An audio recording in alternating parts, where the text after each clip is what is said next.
Bonjour à toutes et à tous. Aujourd'hui, on lance un nouvel outil pour Landestini TV Podcast, le live Facebook avec Krotoum Konaté, notre première invitée, experte en alimentation.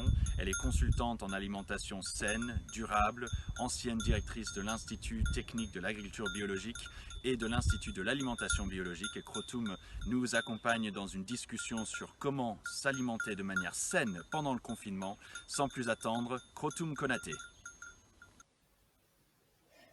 Alors, est-ce que vous pouvez vous manifester? Puisque là, je ne sais pas trop, j'ai une perte de connexion. Vous me voyez? Bon, parfait. Donc, je suis désolée, il y a eu, bonjour à tous. Il y a eu une coupure. Je suis vraiment navrée. En ce moment, la connexion Internet est assez saturée un peu partout. Donc, ce sont les aléas, en tout cas, du net. Je vous présente, en tout cas, toutes mes excuses par rapport à ça.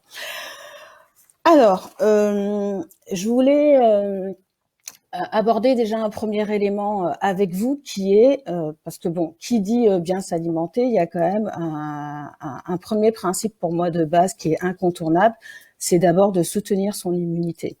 Voilà, si on veut pouvoir rester en forme, surtout là aujourd'hui on a on est tous confinés à cause de ce fameux virus, coronavirus, qui fait quand même pas mal de dégâts. Tout le monde ne réagira pas effectivement de la même façon en fonction de son état immunitaire. Et je voulais donc vous donner quelques éléments par rapport à cette information-là, parce que c'est intéressant de pouvoir distinguer l'immunité et le système immunitaire. Donc l'idée, c'est de vraiment soutenir notre système immunitaire.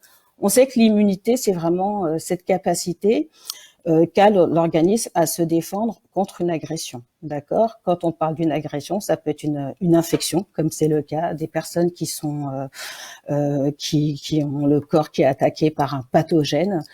Ça peut être un virus, ça peut être comme le coronavirus actuellement, ça peut être une bactérie, ça peut être donc des tout petits micro-organismes qui sont capables de titiller notre corps et donc notre système immunitaire. Donc ça, c'est déjà un premier type d'agression qui sont donc les infections.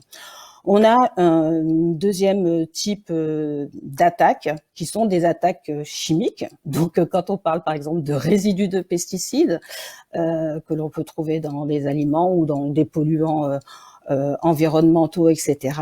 C'est aussi une attaque vis-à-vis de notre organisme. Ça peut être des métaux lourds, donc différents types de poisons.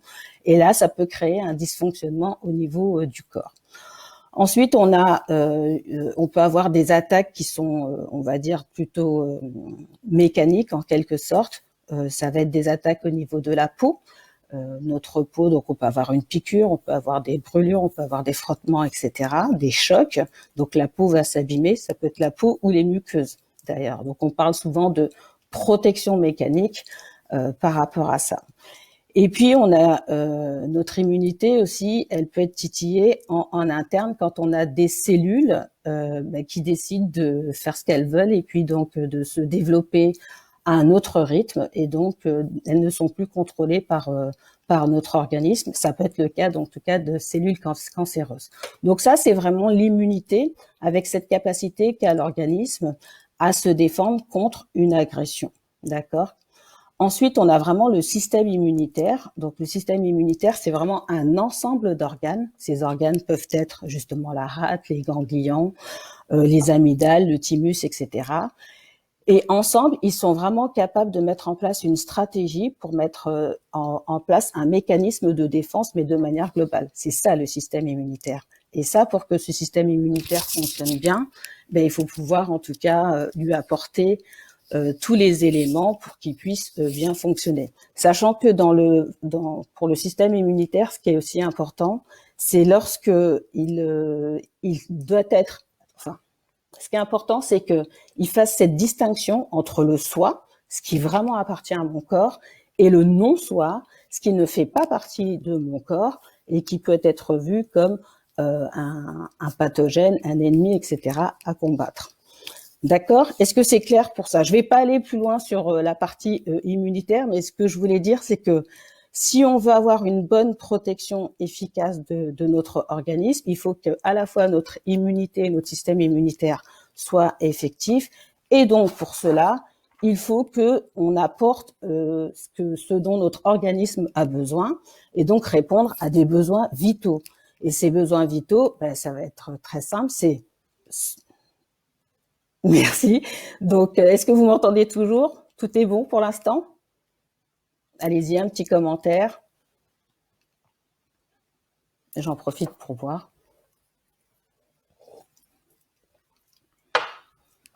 Parfait. Donc, ce qui est important, c'est de pouvoir répondre aux besoins vitaux de l'organisme et donc se nourrir. Et on va voir ensemble ce que ça veut dire se nourrir réellement. C'est bouger, d'être en mouvement. C'est le sommeil qui a une composante non négligeable. C'est aussi la respiration et c'est aussi le stress aussi aura un impact en tout cas sur notre système immunitaire. Donc là, je vais passer une plus grosse partie sur la partie un plus gros volet sur la partie alimentation. Et si ce n'est pas clair, surtout posez-moi des questions, réagissez sur la partie commentaire parce que là, moi, je suis face à mon ordinateur. Donc, si je reviens sur ma petite carte mentale, quand on parle de se nourrir, se nourrir, c'est important. Enfin, autant les gens aujourd'hui, quand on a une voiture, etc., entre faire entre avoir le choix entre un bon carburant qui est plutôt de l'essence, éventuellement le diesel, du coup il est moins bien. Mais moi je me souviens quand j'ai travaillé en Guinée, on pouvait trouver de l'essence, mais qui était retrafiquée, etc. Et donc on savait très bien qu'en proposant ce type de carburant, on allait vraiment faire des dégâts dans notre voiture. Le corps, il faut vraiment le voir comme une grosse machine. Et pour qu'elle puisse vraiment pour que cette machine puisse vraiment bien fonctionner, il faut lui apporter les bons nutriments dont il a besoin. D'accord? Et donc, c'est important de réfléchir à la qualité des nutriments qui seront importants. Quand on nourrit nos corps, il y a 2 paramètres à tenir compte. Il y a nourrir son corps et ses cellules, parce qu'à un moment, il faut avoir en tête que tout ce qui est gustatif, le goût, l'odorat, etc., ça se passe sur la partie haute du visage. Une fois que vous ingérez, votre corps, il parle un langage qui est de la biochimie, qui est de la chimie, et donc il a besoin de protéines, de glucides, de lipides, des minéraux, des vitamines, etc. Donc, il faut être sûr d'avoir des nutriments, des aliments qui apportent ces nutriments-là, si on veut pouvoir nourrir jusqu'aux cellules. Ensuite, nous sommes composés de cellules humaines, etc., c'est vrai, mais on est aussi habité par des organismes vivants, on appelle ça le microbiote. Donc, le microbiote, on peut en avoir à l'intérieur. Donc, il y a au niveau du microbiote intestinal, lui-même, il représente plus de 90%, en tout cas, de l'ensemble de bactéries que nous hébergeons, parce qu'en fait, nous avons des colocataires. Nous avons un microbiote au niveau de la peau, dans les oreilles, au niveau des poumons, on en trouve un peu partout, au niveau vaginal, etc.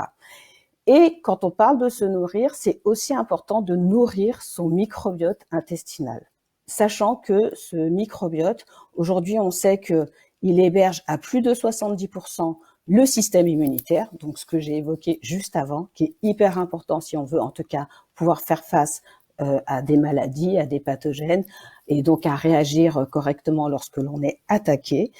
Et on sait aujourd'hui que ce microbiote intestinal, s'il est déséquilibré, ça peut avoir un impact au niveau digestif, etc., mais aussi au niveau immunitaire.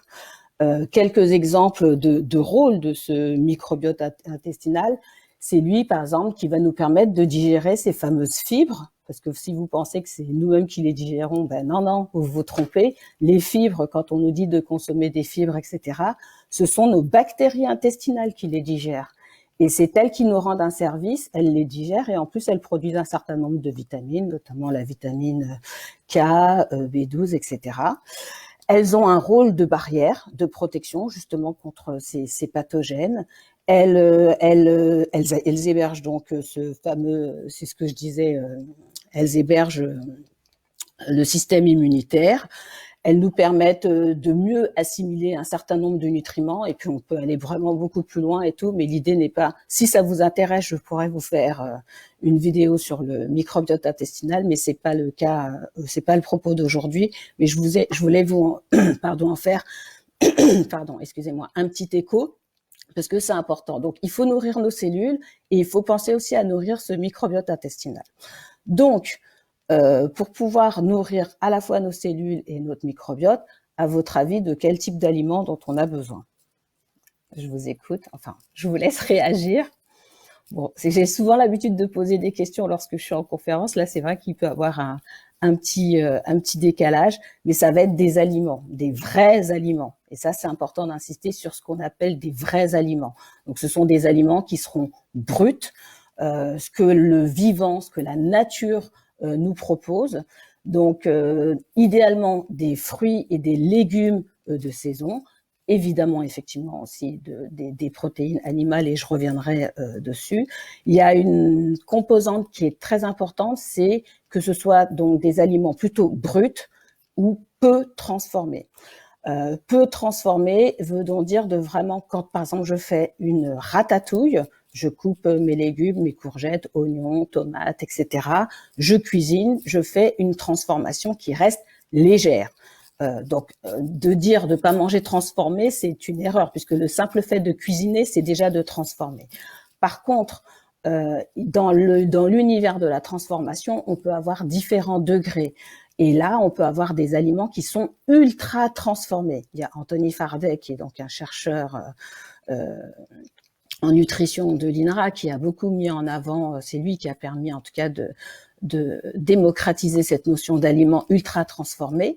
Donc, si je vous donne un exemple très concret, des nuggets de poulet que l'on trouve souvent dans des supermarchés, et quand on regarde la liste des ingrédients et qu'on voit qu'il y a de l'amidon en premier ingrédient, qu'il y a très peu de volaille, et puis que du coup on peut trouver aussi des additifs, etc.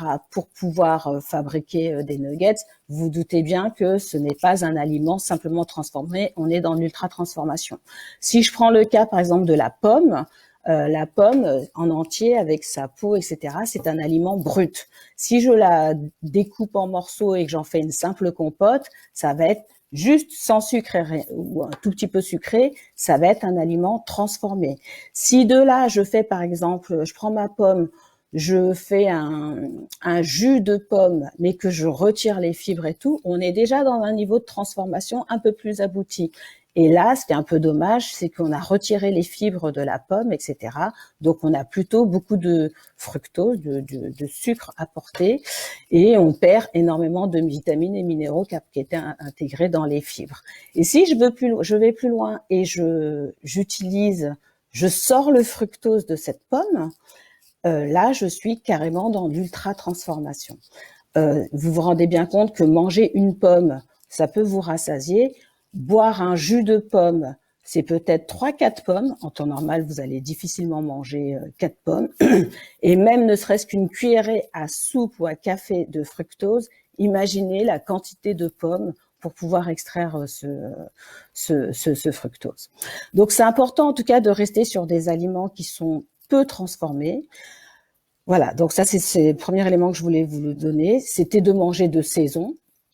Si possible local quand on peut. C'est vrai qu'avec la mondialisation, on a un peu tendance à avoir tout. Moi, j'habite du côté de la région parisienne. C'est vrai qu'on a tout à proximité, que ce soit des fruits ou des légumes tropicaux ou à proximité. Donc, on peut être complètement déconnecté de la saisonnalité, et pourtant, de manger de saison, c'est ce qui est vraiment le plus bénéfique pour vraiment nourrir son corps, parce que ça répond aux vrais besoins du corps.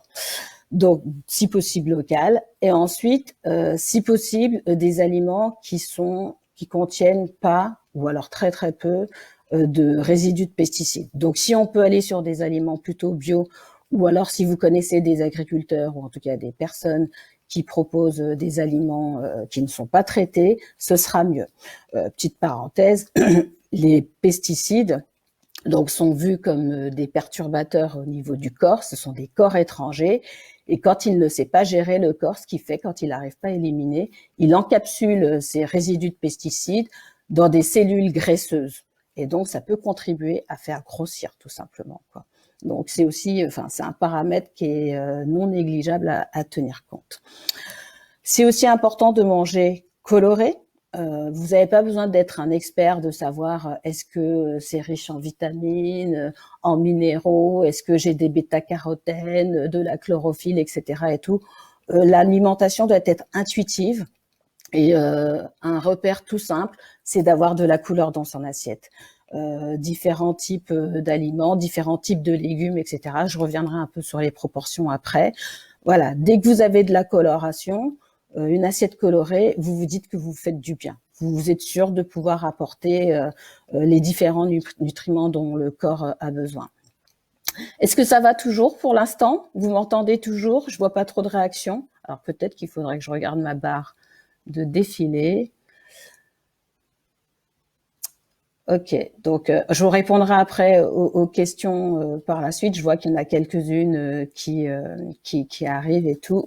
On reparlera du gluten, etc. Tierno, je répondrai à tes questions tout à l'heure. Donc de pouvoir manger coloré, de pouvoir diversifier son assiette. Ça aussi c'est important, de pas toujours manger le même type d'aliments. Alors c'est vrai que vous allez me dire ouais, mais manger de saison en ce moment, alors là, on commence à arriver avec des beaux jours et tout, mais c'est vrai que l'hiver, quand on est en région parisienne, entre les curcubitacées, donc les curcubitacées, ça va être les courges, etc., et de manger donc les choux, etc., on peut avoir parfois des choix limités. Mais ce qui est intéressant, c'est que souvent, ce sont des aliments qui sont, par exemple, très rassasiants, qui vont apporter des nutriments qui sont très spécifiques pour passer l'hiver, etc. Là, on est sorti d'hiver, on est on est au printemps, on commence à avoir des asperges, on a encore des poireaux, etc. On commence à avoir des premières courgettes françaises, par exemple. Alors là, je suis désolée, hein, c'est vraiment pour ceux qui sont en région parisienne ou la France, je sais qu'il y en a certains qui sont a priori de l'Afrique, etc. Donc, vous tenez compte aussi de ce qui est présent localement, etc. Les ignames, manioc, etc. Mais là, par exemple, quand on a la courgette, etc., on va avoir de plus en plus d'aliments qui vont être gorgés d'eau et ils seront moins rassasiants parce que en s'approchant de l'été, on aura plus besoin d'hydrater son corps. Et de lui apporter et d'avoir une digestion plus rapide. Alors qu'en hiver, on avait besoin de plutôt avoir des aliments très consistants pour que ça nous tienne bien au corps, pour faire face au froid. Donc vous voyez, il y a quand même une logique. Donc voilà, quand on commence à raisonner comme ça, on se rend compte que finalement, il y a des aliments en fonction du lieu où on est. Si alors quelqu'un qui voyage beaucoup, qui fait tout le temps l'Afrique, le continent européen et tout, c'est sûr que parfois ça peut ne pas être évident de s'adapter, mais bon, après il y a peut-être quand même un lieu qui est plutôt, on va dire, son habitation principale et donc de reconsidérer ce local par rapport à cet espace où on vit le plus longtemps. Donc, j'ai dit coloré, de saison, local, peu transformé, sans pesticides. Donc ça, c'est important. Après, ce qui est intéressant, c'est d'avoir une alimentation, on va dire, type flexitarienne. On va pas rentrer, ça, si vous voulez, on pourra en parler une autre fois sur les modes et les habitudes alimentaires et donc les différents types. Aujourd'hui, on parle du véganisme, du végétarien, végétalien. Donc, il y a le flexitarisme, il y a X omnivore, crudivorisme, etc. Et donc, avoir une alimentation type flexitarienne, c'est tout simplement du bon sens parce que c'est aussi avoir une alimentation un peu moins riche en viande, parce que aujourd'hui on mange, enfin globalement, que ce soit presque partout dans le monde, sauf dans les zones où les gens sont plus en déficit au niveau de l'alimentation, globalement on mange trop. Nos ancêtres peut-être ont manqué dans le passé, nous on manque pas, hein. On mange trop. Et en plus, on a tendance à manger trop de protéines animales. Quand on parle de régime flexitarien, eh ben, c'est de se dire au moins dans la semaine, j'ai au moins 3 jours, 2-3 jours où je n'ai pas mangé de protéines animales. Ça, c'est le top. Maintenant, pour quelqu'un qui mange vraiment beaucoup, beaucoup de viande, la descente, en tout cas, le fait de se libérer de protéines animales peut se faire progressivement. Et déjà, si vous en mangez midi et soir, eh ben, de peut-être plus en manger le soir, de se limiter à une fois par jour. Et puis après, de pouvoir, par exemple, se dire 1 à 2 journées sans manger de viande. Après, qui dit ne pas manger de viande ne veut pas dire que ne pas manger de protéines. Donc, le fait d'avoir une alimentation type flexitarienne, c'est intéressant, voilà, pour pouvoir se détacher de la viande qu'on consomme un peu trop.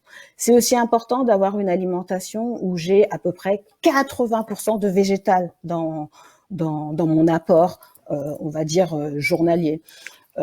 Vous pouvez aussi vous dire, voilà, c'est aussi un repère tout simple dans la semaine.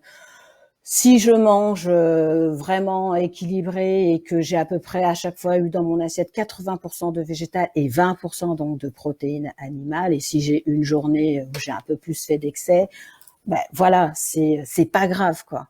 Mais ce qu'il faut, c'est d'avoir beaucoup plus de végétaux dans notre assiette. Quand on va dans un bon restaurant, moi je suis toujours choquée, on a une grosse part de viande comme ça et 3 petits légumes. Ça devrait être l'inverse. On devrait avoir beaucoup de légumes et un petit morceau de viande. Mais bon, il y a encore des habitudes à faire et évoluer.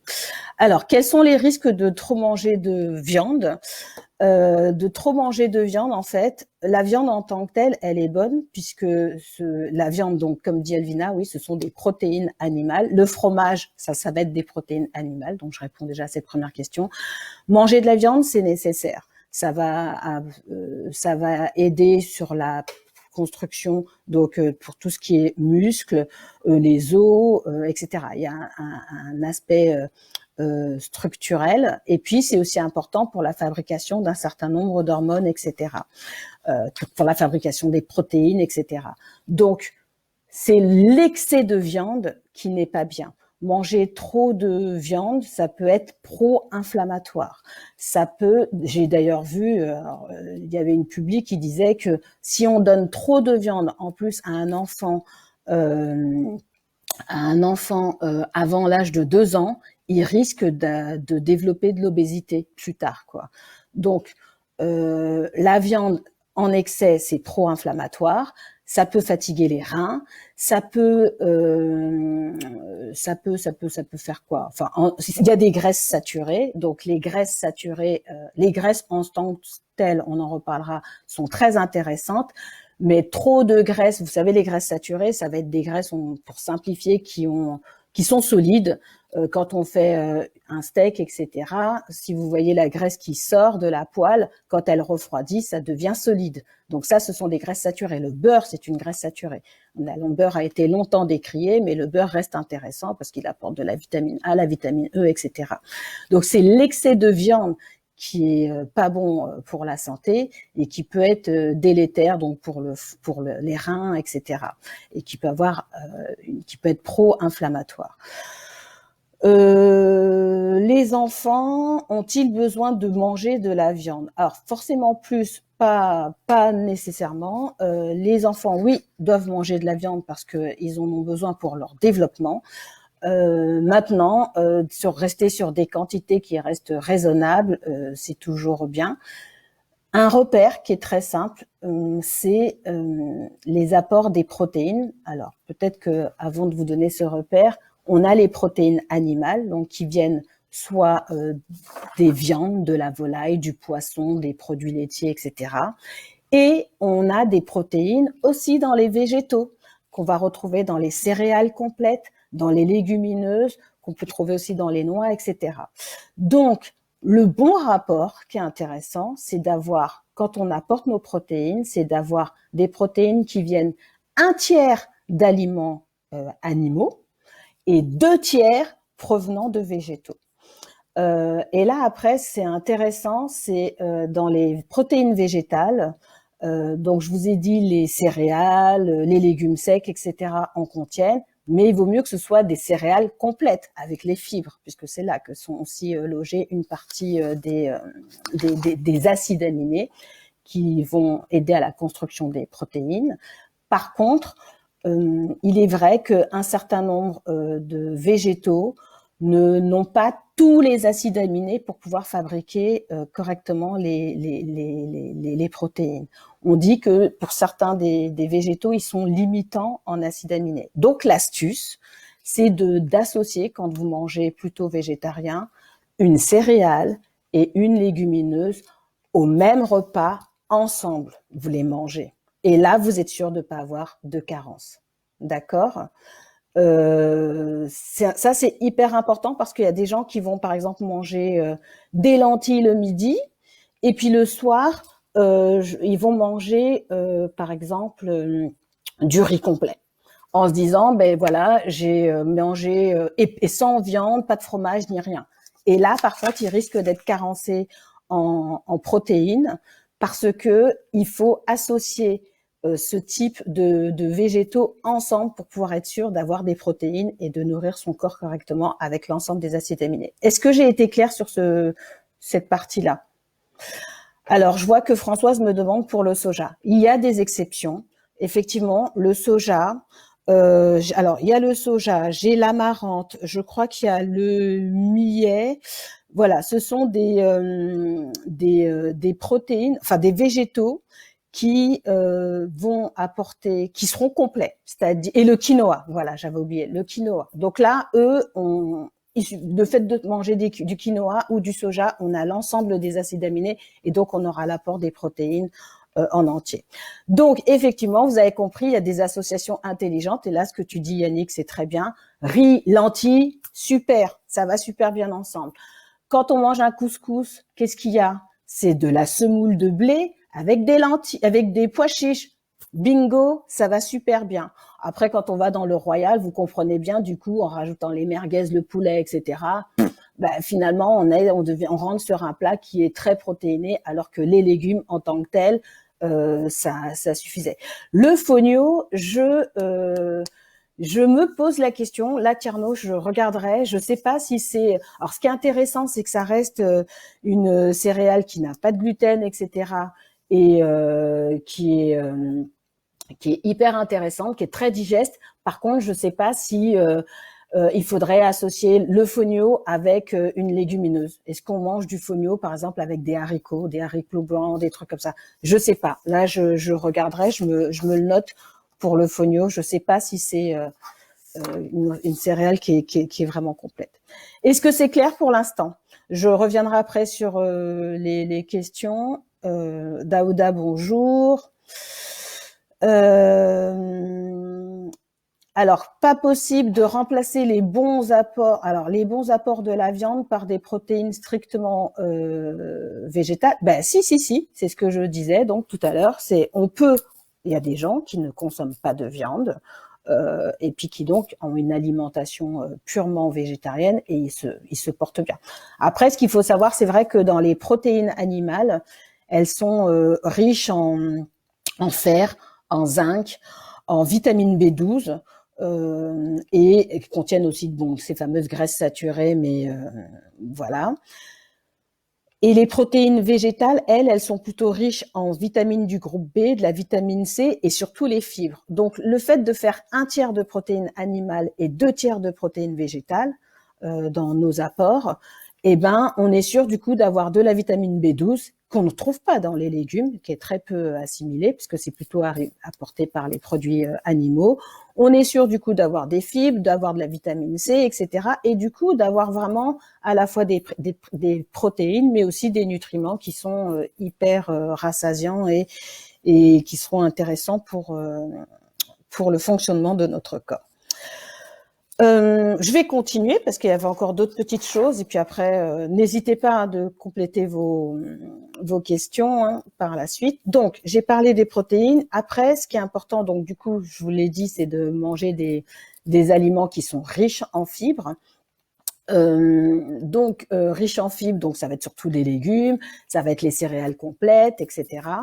On reviendra dessus. Il y avait une des questions avec le pain et le vin et tout, donc je répondrai à cette question à ce moment-là. Et puis, c'est aussi important d'avoir du bon gras. Alors, le gras a été décrié à tort.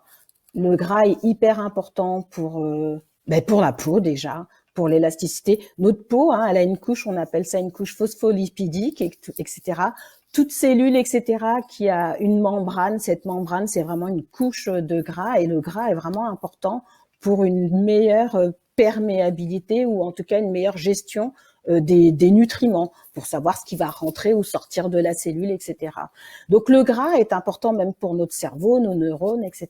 Et il a été longtemps décrié. Par contre, il y a gras et gras. Donc c'est important de manger des bonnes graisses et des graisses qui sont très... Alors, même les graisses saturées, on en a besoin, les graisses de la viande, etc., on en a besoin, mais pas en grosse quantité.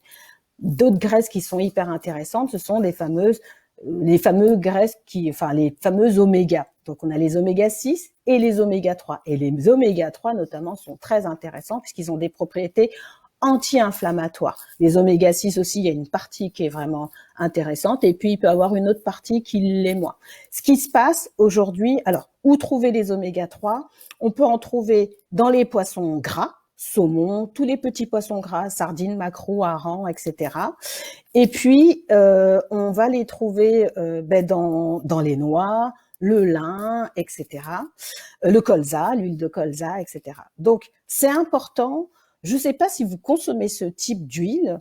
Souvent, les gens, enfin, moi, je vois les gens qui viennent me voir au cabinet. Quand je pose la question, quand même, bon, certains ont intégré l'huile d'olive, mais beaucoup cuisinent à l'huile de tournesol et ne consomment pas du tout d'huile de colza, pas d'huile de colza, pas d'huile de lin, etc. Pourtant, c'est hyper intéressant pour l'organisme. On n'a pas besoin d'en avoir en quantité. Moi, par exemple, je peux vous partager ce que je fais concrètement. Moi, j'utilise une marque d'huile qui s'appelle Olonage, mais que j'utilise carrément presque comme un complément alimentaire. C'est une huile qui est très riche avec le bon équilibre entre les oméga 6 et les oméga 3. Les oméga 6, ils sont un peu inflammatoires, on en a besoin dans notre mécanisme de défense, et les oméga 3 sont anti-inflammatoires. Et ben cette huile, et le rapport, il faudrait qu'il soit 4 oméga 6 pour 1 oméga 3.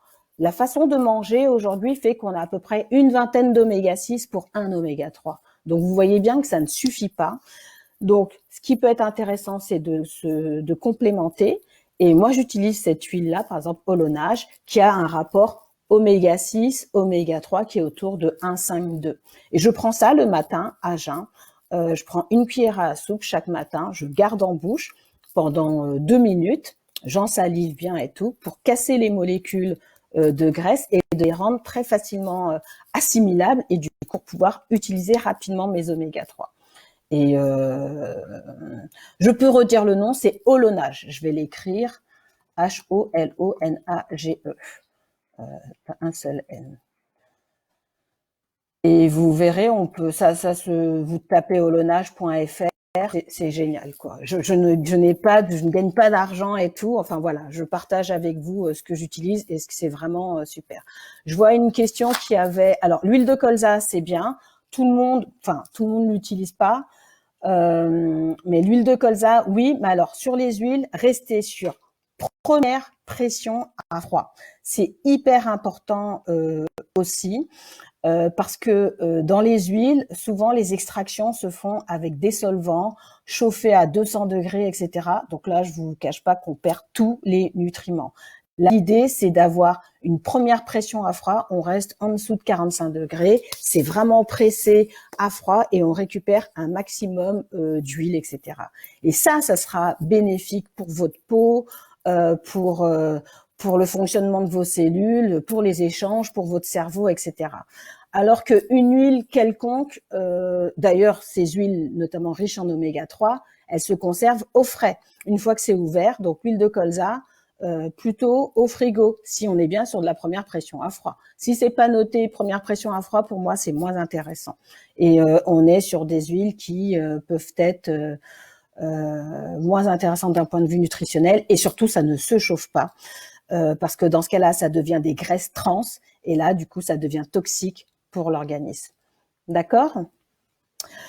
Je dis beaucoup de E, ça, je vois bien que je serais pas contente. Je sais pas si je vais oser regarder le live après.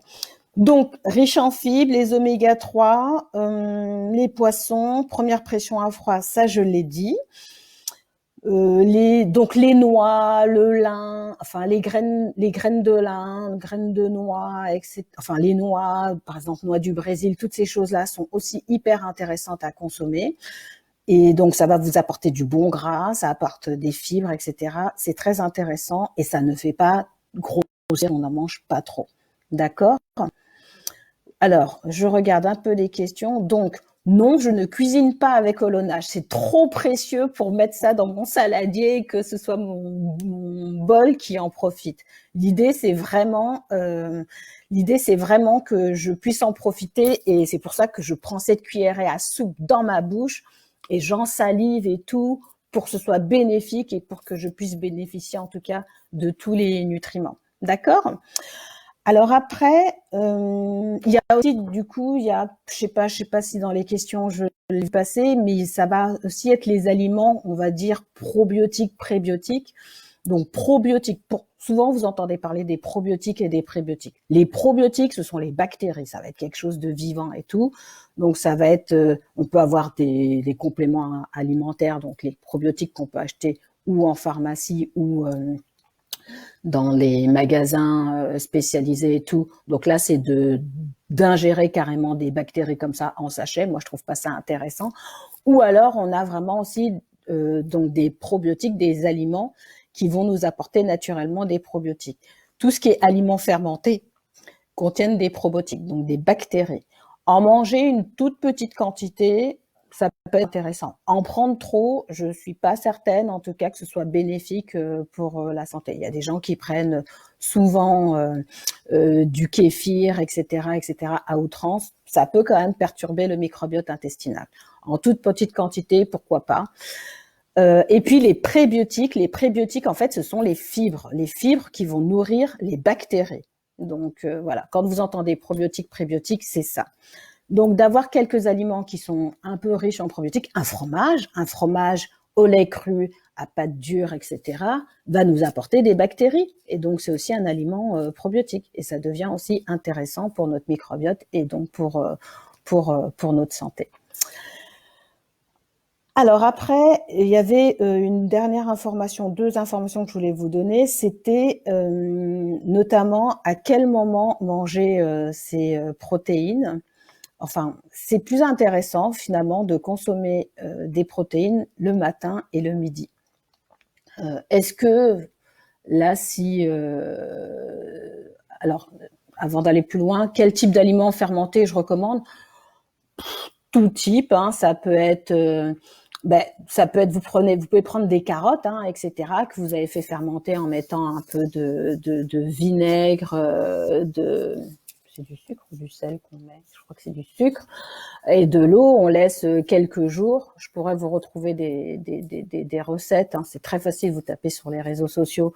Vous laissez un certain nombre de jours. Du coup, c'est fermenté. Un pain au levain est un aliment fermenté. Du fromage est un aliment fermenté.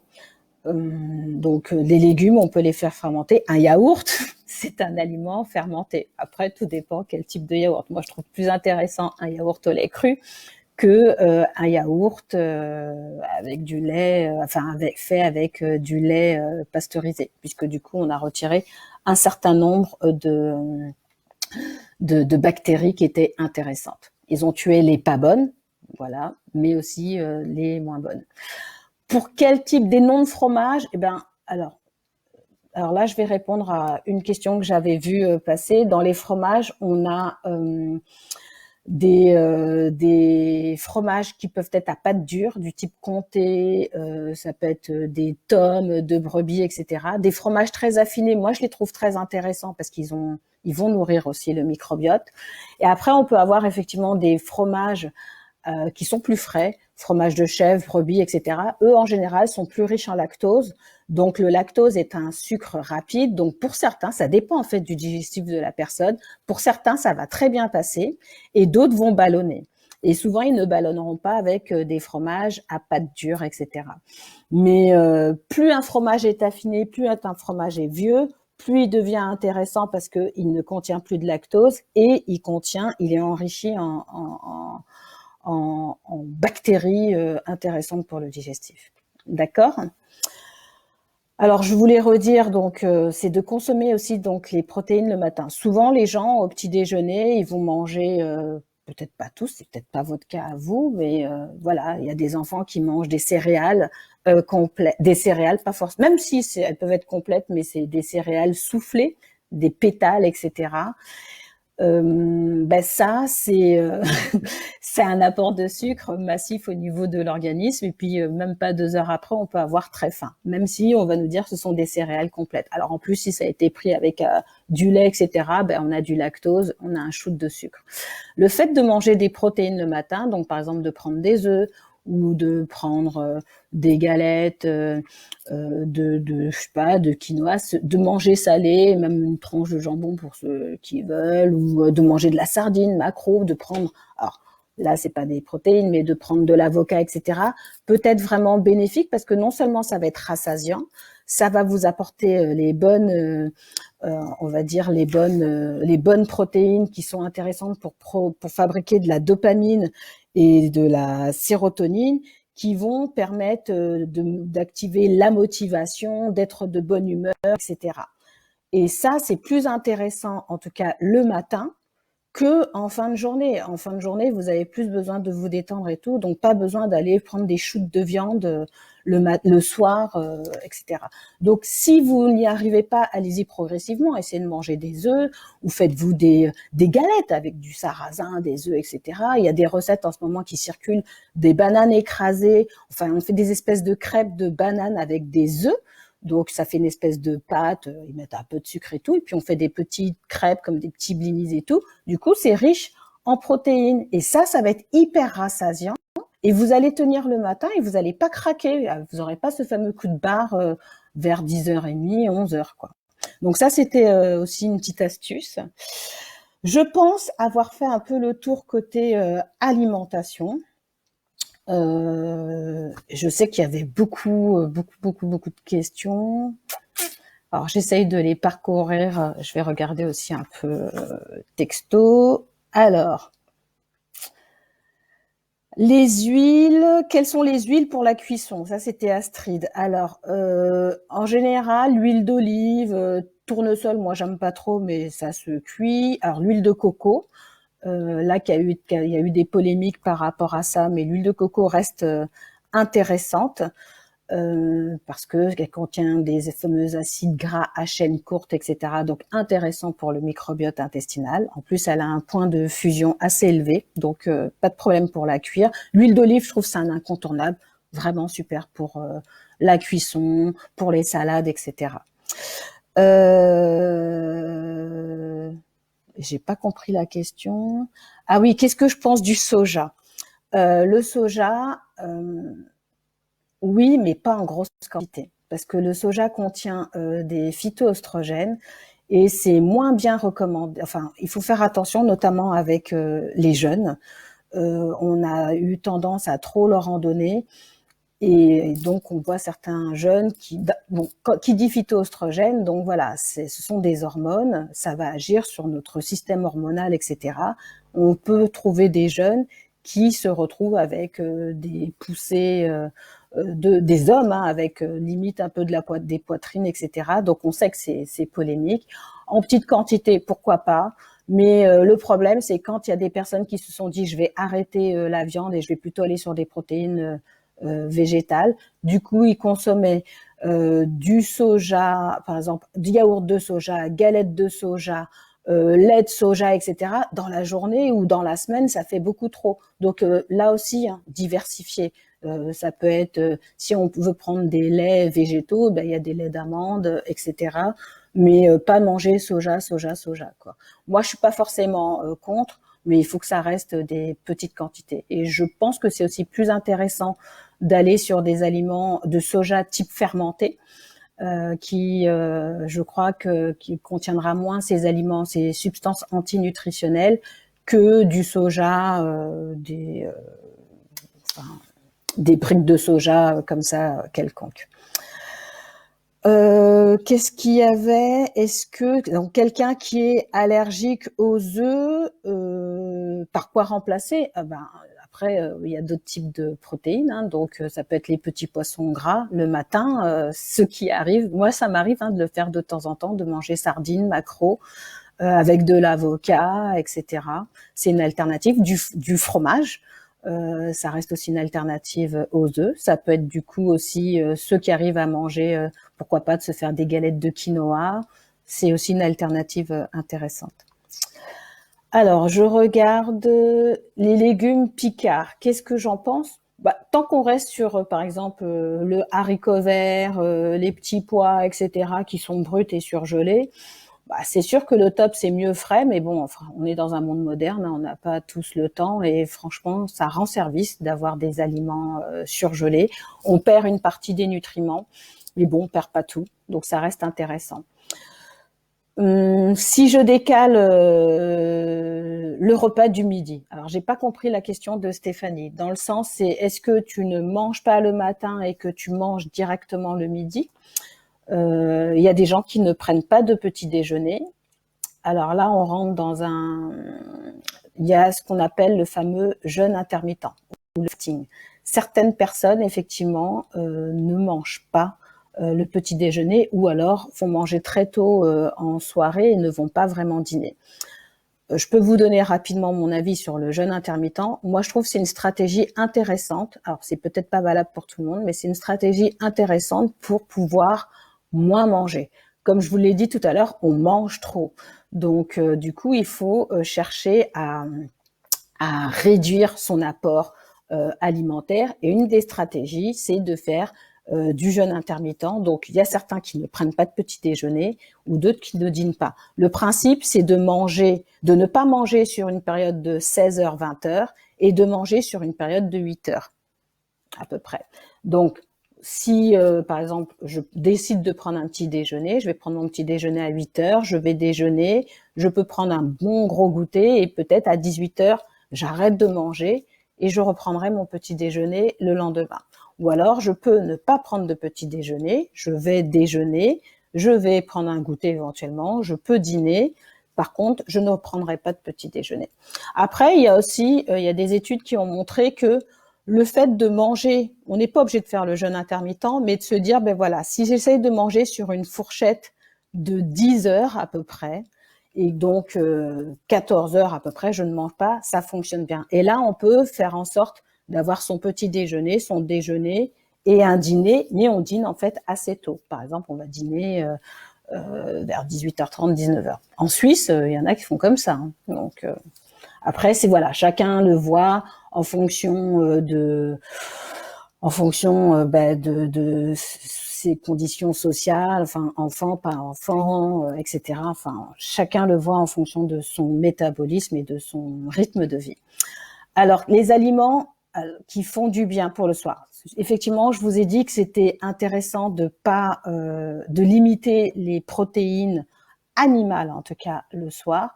Et souvent, les gens, certaines peuvent se limiter simplement à manger des légumes, juste des légumes. Moi, je trouve que c'est insuffisant. Vous allez dormir un certain nombre d'heures. Vous dormez pas 3 heures la nuit, vous dormez assez longtemps. Et le corps, la nuit, il fait beaucoup de choses. Il continue à fonctionner même si vous dormez.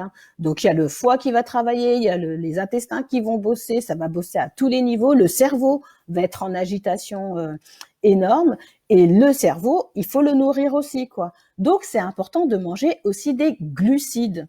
Donc quand on dit des glucides, des féculents. Donc on ne mange pas qu'une simple salade verte le soir. Moi je trouve que c'est insuffisant. Ça peut perturber le sommeil. Le sommeil, pour bien dormir, il faut que le corps il ait ce qui sera nécessaire pour bien fonctionner la nuit. Et donc, ça peut être des légumes avec, par exemple, un peu de céréales et justement une légumineuse. Ça peut être justement un riz lentilles et des haricots verts. Ça reste hyper équilibré pour le soir. Vous avez des protéines, vous avez des féculents et vous avez des fibres. Maintenant, si vous voulez apporter vraiment une protéine animale, ça peut être quelque chose qui soit un peu plus digeste. Ça peut être éventuellement vraiment un tout petit morceau de volaille, de la dinde, du poulet. Ça peut être du fromage pour ceux qui aiment, etc. Mais on reste sur des quantités limitées. Et si vous pouvez plutôt aller sur ces protéines animales matin et midi et du coup privilégier les protéines végétales le soir, en associant, comme je vous l'ai dit, céréales légumineuses et puis du coup rajouter par exemple un légume vert, des épinards ou autre. On est très bien quoi. Et là vous allez bien dormir, vous allez bien digérer et vous serez en forme le lendemain. Et vous aurez faim en plus le lendemain matin. C'est clair? Merci en tout cas Stéphanie de me dire que c'est clair. Alors, pour conclure, il y avait 2 autres paramètres que je voulais aborder avec vous, mais je vais aller très très vite par rapport à ça, puisque c'est quand même évident. C'est le sommeil. C'est important du coup de bien dormir. Donc, je vous ai dit qu'il fallait quand même manger certains types d'aliments pour pouvoir être sûr de bien dormir. Et on sait que le fait de pas dormir suffisamment peut contribuer à augmenter l'appétit. On va plus craquer, on va plus se tourner vers des aliments en plus sucrés, etc. Le manque de sommeil en plus appelle le sucre, etc. Donc voilà, c'est important du coup de penser à bien dormir et dormir en deçà de 6 heures, ça devient, après ça dépend des personnes, mais ça peut être une risque de prise de poids. Alors d'ailleurs, je m'étais noté 2-3 petites choses par rapport au sommeil. Donc, il fait en plus augmenter le taux de cortisol, donc ça augmente le niveau de stress et donc ça appelle le sucre, etc. quoi. Donc, on rentre dans une espèce de spirale et tout, c'est pas sain. Donc, c'est important de trouver en tout cas le nombre de sommeil. Et là, en ce moment, c'est vrai qu'on peut être un peu décalé, confiné, etc. On peut avoir tendance à aller se coucher tard et tout. C'est important de garder un rythme et de privilégier aussi son sommeil et de se reposer.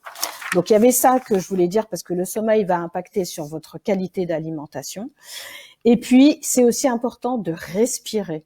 Donc, on est tout le temps en apnée. Et ça, c'est pas bon, même pour notre système immunitaire, pour le métabolisme, etc. Voilà, c'est important de respirer. On peut trouver différents types d'exercices, etc. Il y a de la cohérence cardiaque, un exercice, si vous voulez, si je vous tape cohérence cardiaque. Donc voilà, ça, vous tapez dessus, vous verrez partout. C'est hyper intéressant pour calmer ce qu'on appelle le système parasympathique, donc pour s'apaiser, pour aérer notre cerveau, pour gérer son poids, pour gérer ses fringales, etc. Ça fait partie des astuces. Et en plus, ça active plutôt la bonne humeur. Il y a aussi un élément que j'avais oublié de vous dire, mais ça semble évident, mais c'est la mastication. Les gens ont tendance à gober, alors que c'est important de mastiquer. Et quand je dis mastiquer, c'est, à votre avis, combien? C'est pas 4 fois. Hein. Souvent, les gens, ils font 1, 2, 3, 4, allez, 5. Et j'avale. La miette, ça va pas. C'est au moins 20 fois. Et le top, c'est même peut-être 30 fois. Alors, bien sûr, au début, il faut peut-être s'obliger à compter, mais franchement, en toute sincérité, je suis sûre là, de la plupart de ceux qui m'écoutent, dites-moi, témoignez, mais dites-moi si vraiment vous mâchez, vous mastiquez au moins 20 fois avant de déglutir. Et bien souvent, en plus, quand on est sur une viande, il faut mastiquer bien plus. C'est simple, il faut que ça devienne presque une bouillie avant d'avaler. Donc, ça, c'est hyper simple, mais plus vous mastiquez, plus vous allez atteindre la satiété, la digestion sera plus facile et vous allez aussi, pour ceux qui sont dans des stratégies de perte de poids, c'est une stratégie qui est toute simple. Le simple fait de mastiquer, on va moins manger et on va trouver sa satiété. Donc ça, voilà, mastiquez s'il vous plaît et au moins 20-30 fois. Et enfin, un élément, mais ça c'est évident, alors c'est plus difficile aujourd'hui parce qu'on est confiné, mais malgré tout on peut. Une bonne alimentation, une bonne immunité, ça veut dire aussi de pratiquer un sport. au moins tous les jours. C'est ce qui est quand même le mieux. Et idéalement, à peu près une petite vingtaine de minutes par jour. Là, on a potentiellement du temps. Donc, faites des exercices. Il y a vraiment sur les réseaux sociaux, entre Instagram et tout, il y a plein de gens qui proposent du sport. Si vous n'avez pas l'habitude de faire du sport, commencez doucement. L'idée n'est pas d'aller faire quelque chose d'hyper violent et puis après d'être épuisé comme pas possible. Essayez de faire le sport qui vous convienne, mais être en mouvement tous les jours, c'est quand même bien pour la digestion, pour l'immunité, etc. Je pense avoir fait le tour. Maintenant, je vais répondre aux petites dernières questions que j'avais vues et puis n'hésitez pas si vous en avez d'autres. Effectivement, donc, Marjorie, merci de témoigner. Effectivement, on mâche pas jusqu'à 20, 30 fois.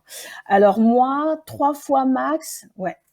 Et comptez, oui, ce midi, comptez combien de fois, et puis vous penserez à moi, au moins, allez, comptez au début, il faut s'obliger, c'est cérébral, mais c'est comme ça qu'on tient après cette bonne habitude. Et dès qu'on lâche, on reprend nos anciennes habitudes et on fait 1, 2, 3, 4, allez, 5 peut-être, j'avale. Et là, ça va pas du tout. Alors, dans les questions, j'avais eu une personne qui demandait quels étaient des aliments, pardon, qui sont un peu anti-rétention d'eau. Bon, il y en a, on va par exemple avoir la figue, le pruneau, l'ananas, les artichauts, etc., les navets, fenouil. En fait, les légumes de saison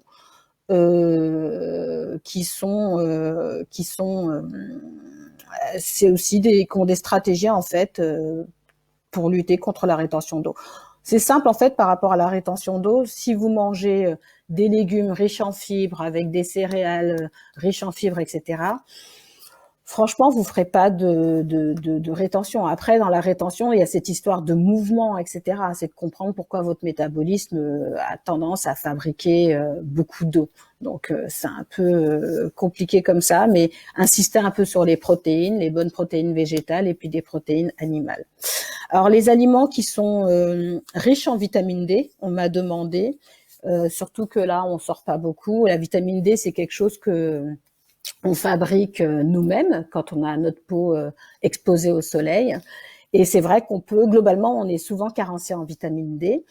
Et donc, où est-ce qu'on en trouve? Eh ben, dans tout ce qui est petits poissons gras, ou même les plus gros comme le saumon, mais surtout dans l'huile de foie de morue. C'est très riche en vitamine D, mais tout le monde n'aime pas. Dans les sardines, maquereaux, harengs, dans le foie, dans le jaune d'œuf, etc. Je vais me mettre sur le drive. J'avais une autre question qui était il y a Paola qui me disait j'entends souvent dire maintenant qu'il vaut mieux bien manger le soir. Comment savoir ce qui est bon? Ben là, je vous ai dit finalement, oui, on peut manger le soir, mais pas trop. Donc, je vais pas revenir dessus. Donc, je pense avoir répondu à la question de Paola. Maëlle qui me disait, donc, elle a décidé de consommer essentiellement local, de saison, bio. Du coup, elle n'achète plus de fruits tropicaux. Et donc, comment faire pour maintenir ses apports en vitamines, etc. Écoutez, en tout cas, la vitamine C, on en trouve quand même dans pas mal de légumes et fruits.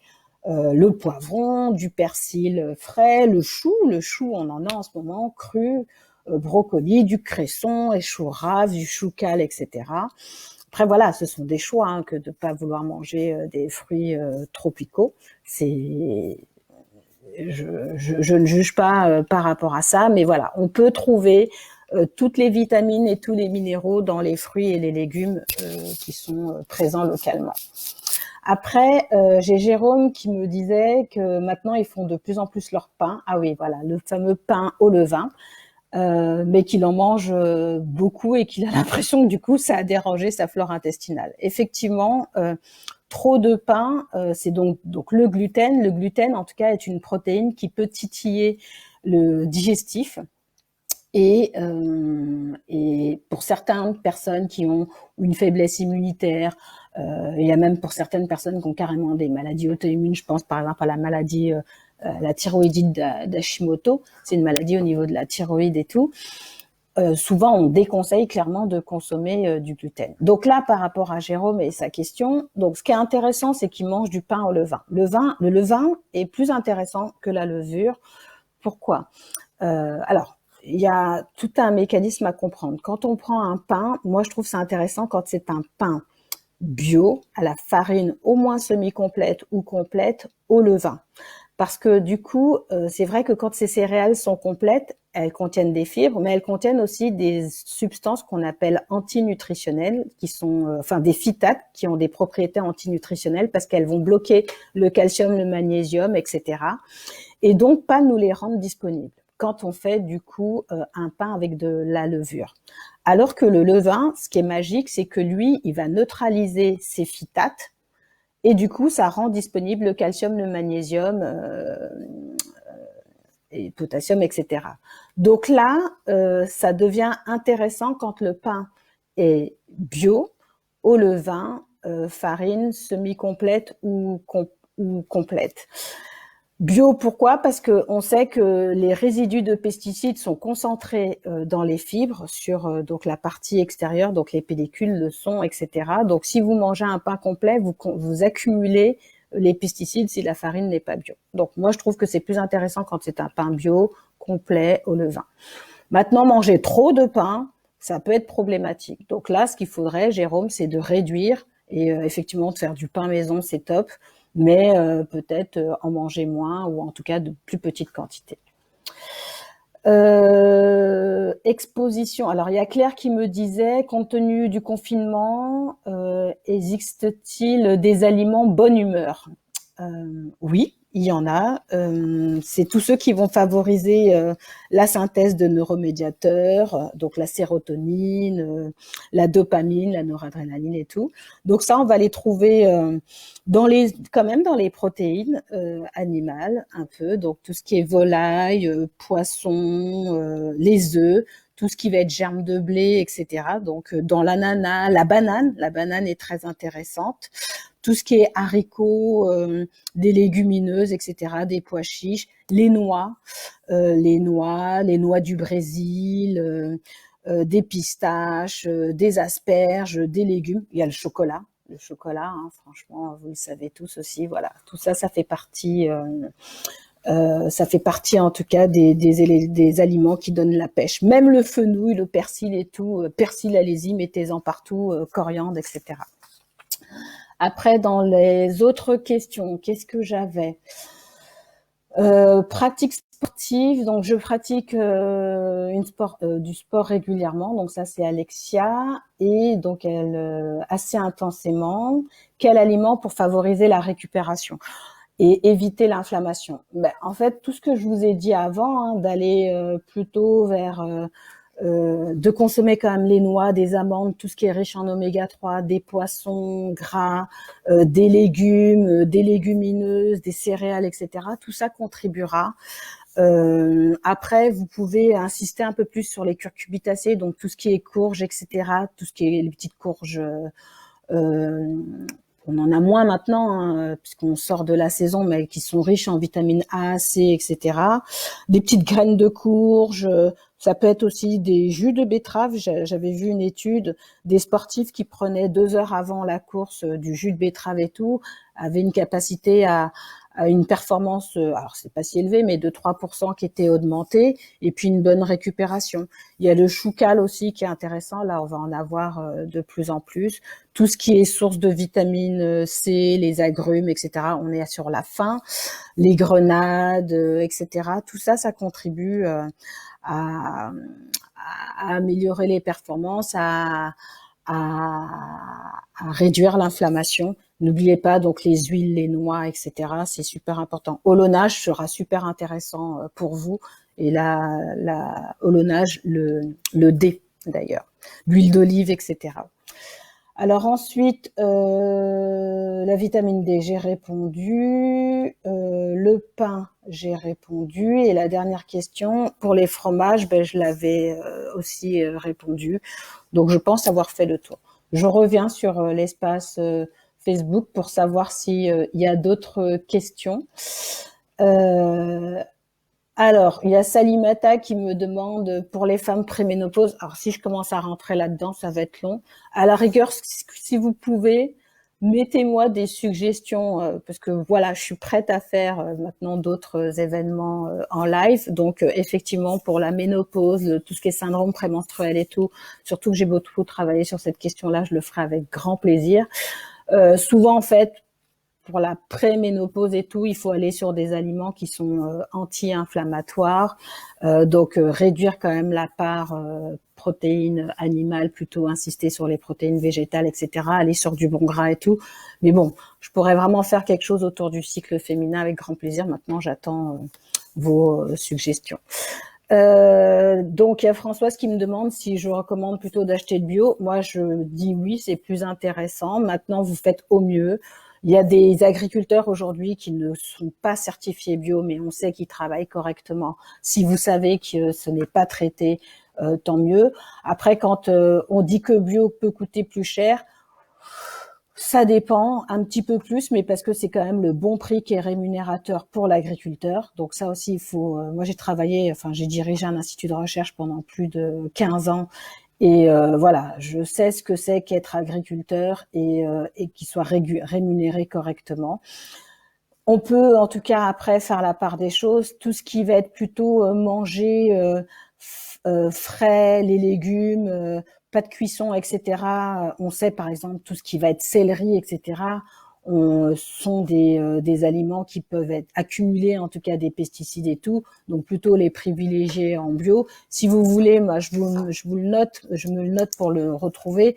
Il y avait une liste, donc les aliments qui étaient les plus chargés en pesticides et donc en contaminants, et puis d'autres non. Donc par exemple, c'est sûr que manger une banane non bio, ça va être moins polémique puisqu'il y a quand même la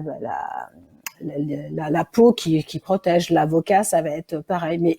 Mais tout ce qui est salade, certains légumes, etc., ça vaut le coup de les privilégier en bio.